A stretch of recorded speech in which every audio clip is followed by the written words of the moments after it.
Dan sekarang mau konser juga nih. Gelombang kedua. Kondisi kesehatannya sekarang udah seperti apa nih kakak? Sebentar lagi kan manggung juga nih. Kesehatan sendiri seperti apa? Sekarang alhamdulillahnya udah sehat.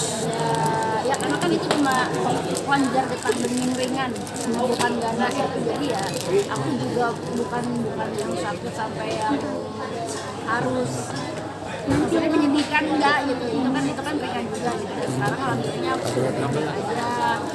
Kalau kemarin pas operasi juga ya walaupun ada sedikit sakit ya tapi ya udah gitu. Maksudnya nggak terlalu berat banget buat perjalanan kerjaan aku. Si Sibat hari ini mau ngisi festival cosplay, berarti harus ada prepare dan segala macam dong. Nah mungkin gimana sih kata dokter gitu loh untuk Sibat melanjutkan kegiatan itu mungkin seperti apa kan setelah ini? Kalau kemarin sih karena awal-awal banget kan awal operasi dokter sih nyaraninnya jangan terlalu mengambil maksudnya jangan terlalu heboh banget ya karena kan jahitannya di tegang takutnya kalau mau rasakan takutnya robek dan gimana gitu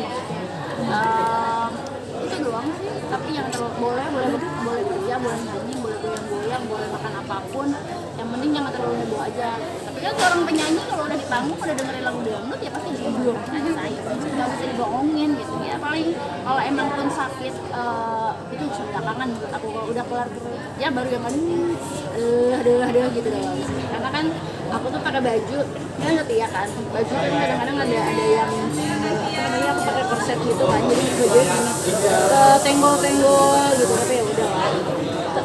Tapi awal mulanya itu kenapa sih bisa akhirnya sadar bahwa ada benjolan dan ada kelenjar getah bening di ketiak itu Sibat? Akhirnya kenapa awal mulanya kenapa sadar? Awal mulanya itu dia segede gini nih, segede kecil kayak jerawat.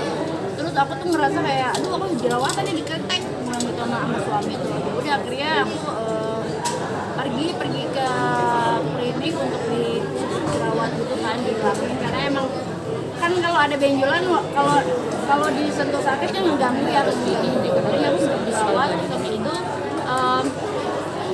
udah tuh sebulan udah bukannya mengempes masih ada tapi nggak sakit masih ada tapi nggak sakit jadi aku merasa udah benjolan terus bulan berikutnya dia yang tadinya segini jadi segini Sebulan tuh ya? Sebulan jadi segini sakit lagi tapi aku pun tetap merasa itu jerawat gitu makanya aku suntik jerawat lagi nah akhirnya tetap sama nggak mempesin dan nggak sakit gitu kayak gitu terus udah gitu beberapa minggu kemudian pas kemarin lebaran haji hari ini lebaran haji dia nyari segini udah langsung membesar udah nggak ada kata-kata oh ini kayaknya mau gede deh nggak dengar lagi dia udah langsung gede pas mau lebaran haji nah setelah lebaran haji besoknya dia jadi segini jadi sehari doang dia langsung membesar nah makanya pas udah yang membesar itu aku udah nggak kuat gitu loh karena tangan aku udah semakin nggak bisa ngangkat gitu udah ngangkat nggak bisa gendong anak nggak bisa pakai baju nggak bisa mandi aja nggak bisa karena kan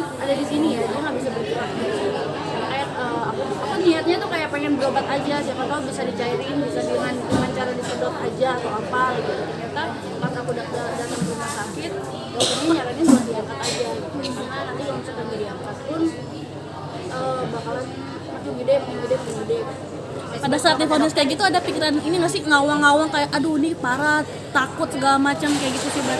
Awal iya pas gede yang aku mau operasi itu sebelum dicek aku dari rumah sakit tuh ngawang-ngawang kayak aduh ini jangan-jangan apa gitu benjolan apa yang menyeramkan gitu tapi ternyata dokter bilang jerawat sekecil apapun kalau di kedokteran itu dibilangnya tumor katanya benjolan apapun sekecil apapun benjolan apapun itu dibilangnya kalau kedokteran itu tumor jadi ya udah kayak gitu ya aku tuh bisa termasuk aku tumor dan kelenjar getah bening tapi yang ringan Menurut dokter penyebabnya apa sih mungkin atau apakah gaya hidup mungkin atau keturunan seperti apa gitu kata dokter?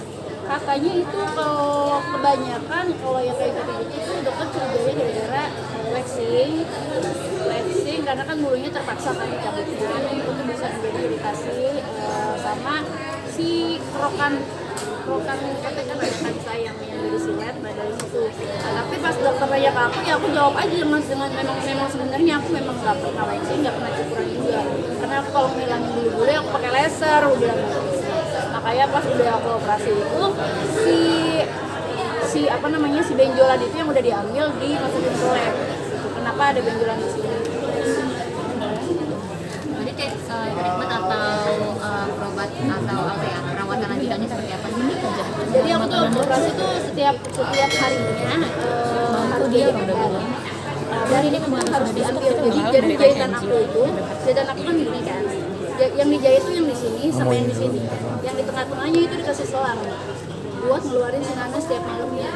Jadi aku tuh setiap malam pasti ngeluarin nanas sendiri, gigit sendiri gitu, supaya dia keluar nananya, diganti lagi perbannya, jadi setiap malam kayak gitu. Nah, baru kemarin si selangnya itu dilepas, udah diperiksa lagi sama dokter dan udah gak ada apa-apa, udah kosong, terus udah dijahit lagi. Ini sekarang jahitannya baru, jahitannya masih baru banget ya. Berapa lama tuh selangnya dipasang sampai akhirnya dilepas? Seminggu kalau nggak salah, seminggu. Jadi kita sebut selama proses itu rasanya nyeri. Pas operasi sih kan dibius ya. Pas operasi sih dibius, tapi sakit banget sih enggak ya. Cuma kita tuh kayak seperti kan kayak kamu ada kalau luka sedikit aja sebenarnya nggak sakit, tapi takut aja gitu, takut sakit, jadi kita mulai dijaga. Dan biasanya yang itu juga cuma dikasih painkiller yang sangat kita sekali. Jadi walaupun aku nyanyi juga aku minta painkiller yang benar-benar ingat benar sakit. Jadi aku nggak dikasih gitu. Kalau habis nyanyi juga langsung gini, langsung basah itu si Nana Raya keluar. Bentar di itu ya di bentuknya digital. Terakhir, setelah ini ada perubahan pola hidup dari dirimu nggak sih, kayak atau mungkin menjaga pola makan, gaya hidupnya seperti apa? Menjaga tidur ya. Karena kan aku disuruh jangan banyak begadang. Terus ya pola makan juga kan emang aku jaga juga kan dari sebelum ada ini pun aku jaga banget. Udah sih.